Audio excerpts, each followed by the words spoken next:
কিছু মানুষের একটি প্রশ্ন হলো, শহরের চাইতে গ্রামের মানুষের মধ্যে হিংসা বিদ্বেষ বেশি, তার কারণ কি? তার অনেক কারণ মানুষের কাছে থাকতে পারে। তার মধ্যে একটি কারণ আমি খুঁজে পেয়েছি, সেটা হলো হিংসা হচ্ছে শয়তানের কাজ। হিংসা সর্বপ্রথম হিংসার উৎপত্তি ঘটিয়েছে শয়তান। কিভাবে? আল্লাহ রাব্বুল আলামিন আদম আলাইহিস সালাতু ওয়াস সালামকে সিজদা করার জন্য বলেছিলেন।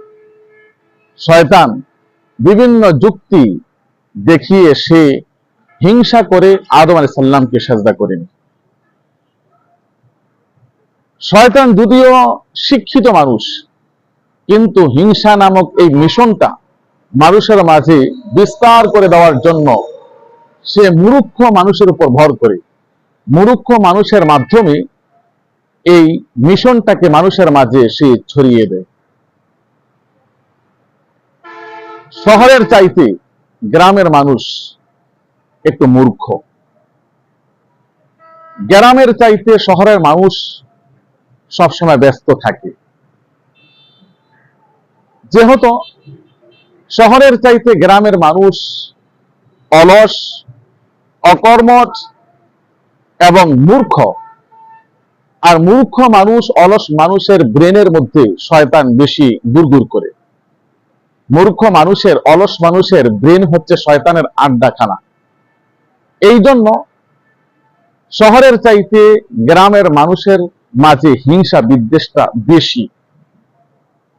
তবে যদি শহরের মানুষ হিংসা করে, অথবা শিক্ষিত মানুষের মধ্যে যদি হিংসার এই বদ গুণটা থাকে, তাহলে বোঝা যাবে, ধরে নেওয়া হবে, সে হচ্ছে শয়তান মার্কা শিক্ষিত মানুষ।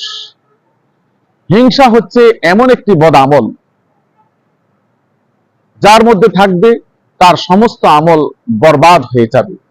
হিংসা মানুষের আমলগুলি, ভালো আমলগুলি জ্বালিয়ে পুড়িয়ে কাঠের মতো, কাঠের মধ্যে আগুন লাগলে যেরকম ভাবে নিশ্চিহ্ন করে দেয় কাঠটি, ঠিক অনুরূপ ভাবে হিংসা ভালো আমলগুলিকে এরকম ভাবে নিশ্চিহ্ন করে দেয়।